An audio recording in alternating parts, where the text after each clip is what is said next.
Hey everyone, FusedVR coming at ya, and today doing another update on the channel on our progress through Lost in Time, some of the learnings, what we've done this week, and where we're going. So let's just dive right into that. So for starters, applied to Oculus Start, and right after I recorded last week's episode, actually got in. So gonna share that with you guys today. Super awesome. Basically, it's a program that allows developers to connect with Oculus and a kind of developer-centric community. So if you guys have any questions on what this is or just how to get in, leave a comment below. I'm happy to help and try to facilitate that process because I just think it's a really good resource that Oculus is putting out there. So super stoked for that. And yeah, again, let me know if there are comments on this or anything else, definitely leave them in the comments below.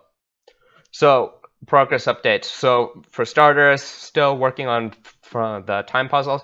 Pretty much done with the first level, and I'll show that in a second, as well as moving on to the second level. I kind of tweaked it from the design requirements we had before, but I think hopefully now it should be in a much better state. And I'm really excited to see this version as opposed to what I had previously. And I'll also show that in a second as I dive into the Unity section. We got the hands modeled, and I'll just show a picture of them right now. They're really slick. Abdo did an amazing job.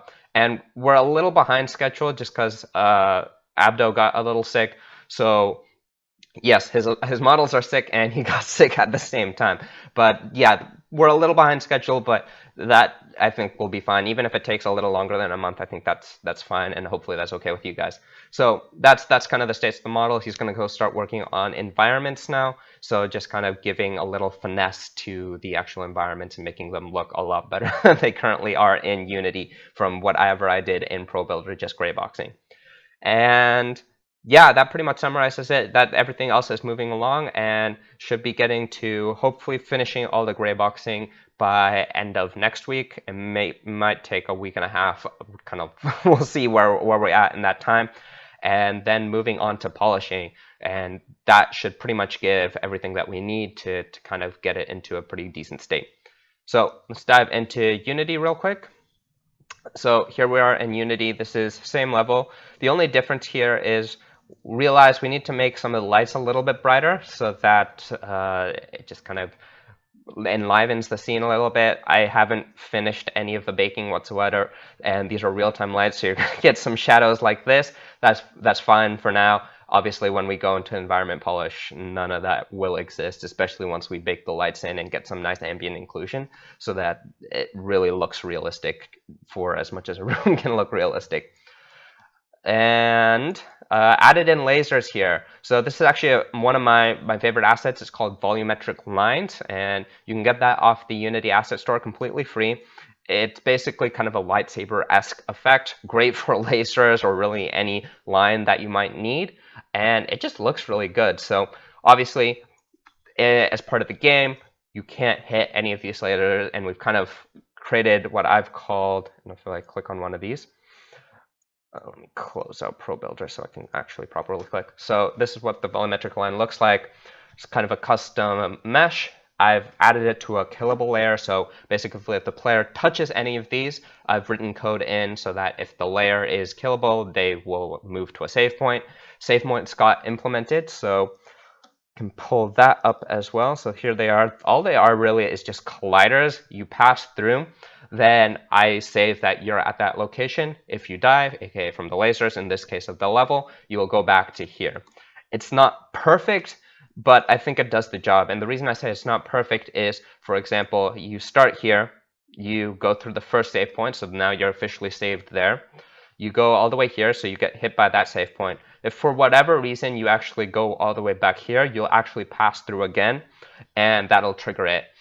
This is kind of what you might want to do in an open world. It's not exactly perfect for a linear world, and I haven't fully decided which flavor I want, so I kept it the open world version, where it's basically whatever you've went through last, you go back to. But yeah, not exactly the most perfect thing, but it works for now, which I'm perfectly happy with. And if you do a kind of a normal playthrough of this, you typically won't end up going back here, which should be fine. So that's the lasers. So that's all set up, which is really cool. Again, this door closes as you go through, and you just pull off the cloth to go down to the elevator, which is here. Time ring is still the same, and that will get updated soon. And I'll also, ideally, right now it's kind of a grabbable, but what's going to happen is I'm going to replace that with basically just something that attaches to your hand so that it's just kind of sitting there. You have easy access to it. You don't have to grab it all the time. And with that said, that's level 1, pretty much straightforward. It's kind of a tutorial level just to get based to all of the mechanics. So time ring, you have the lightsaber, so you get access to what it feels like to go back to a save point, and that's straightforward. You learn all the mechanics without actually having to be told what they are. So that's kind of the game design approach I like. There's a really great video that Miyamoto, the creator of all of the Mario games, goes through and shows his game design as he walks through Mario and like the first level of Mario. That's one of the things he iterates throughout. It's basically showing all the mechanics without having to say any of the mechanics. You don't have to read an instruction booklet. They don't have to be embedded in the scene. We might have a little bit of that at the beginning, but once you do, it should ideally be completely intuitive. So I really like that approach. Let's go to level 2. I'll go ahead and save that. So here's level 2. One of the problems I had with the first level was I felt it was a little small. So I tried to correct that in the second level, but I may have gone a little bit overboard. This is about 70 meters by 70 meters in width and in height. So pretty big. The idea here is, so let me show it from this level. So the idea here is from the start, it's basically an empty room. I haven't completely finished this level, but I want to walk through kind of the step-by-step of it. It's an empty room. It's completely pitch black. All you get is this is your start location, and you get a little baked lights to lead you in. But other than that, completely black. What's going to happen here is basically there's going to be a lot of static kind of what I'm dubbing ghosts, basically spirits that are kind of haunting this room. But as a result, time hasn't been fixed in the present, so you need to go back to the past, fix it, which will bring kind of these things to life. So that's the start. There's really not much to do here initially until you kind of get back. So you go to the past. This, of course, is going to be lit, so you can actually see everything that's going on. What we're going to have is 3 flashlights, basically. These are real-time lights, so you can actually go ahead and grab these. These are grabbables. Bring them back to the present, so now you can see into the pitch darkness. Just kind of using light as an interesting mechanic. It kind of relates to time just because light is kind of the max speed, which has to relate to time. Anyway, that's a lot of physics. But the point here is I kind of wanted to use light to integrate a little bit into time, which I think that's a nice mechanic. And the idea here is there's basically going to be a lock. You need to reflect with these mirrors, which isn't working right now, but I'm going to get it to work really soon. You're going to reflect the light into the mirrors, which you'll place in the past, which obviously will correlate to the present. And the light bounces off, and it'll be able to bounce and hit into the lock.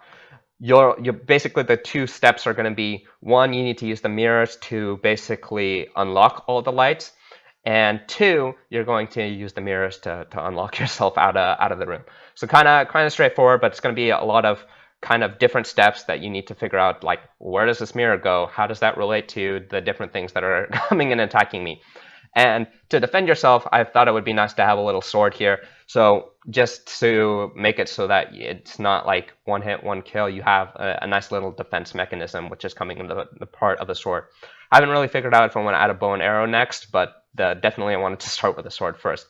And this is actually a sword that I used the mechanics from Fruit Ninja, basically from a tutorial way back, to bring that in here, and it's able to slice and dice. So we have a bunch of bars here where the first flashlight will be. You can cut this open and you can get the flashlight and move on. Kind of wanted to incorporate a couple of our tutorial mechanics in, so I thought the sword was a nice way to do that. And yeah, that's been pretty much all the progress that we've done in the last week. And I'll show a little flashback of kind of the game in action from a first-person point of view. One of the things I want to add in a little bit is actually just a third-person point of view camera for recording, so that you can make it a lot easier. It's not as wobbly as normal. But yeah, that's basically everything that we've done.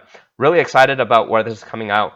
like I said, wasn't a huge fan of the initial design of this level, where it was basically this, but you just got the flashlights from just navigating a puzzle, which I didn't think was as exciting as kind of dodging with, and defending with a sword, and then also having to incorporate a little bit of puzzle mechanics in. So yeah, that's where we are. Where we're headed is basically need to finish up this level. We're going to be getting the first pass of the environment, hopefully next week. If not next week, then the week after. And time rank to follow soon after that.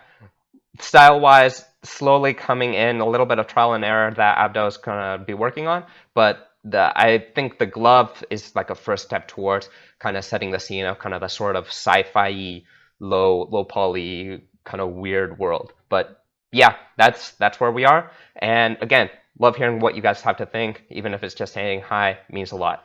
So thanks so much for watching, and until next time, this has been FusedMan, and I'm signing out.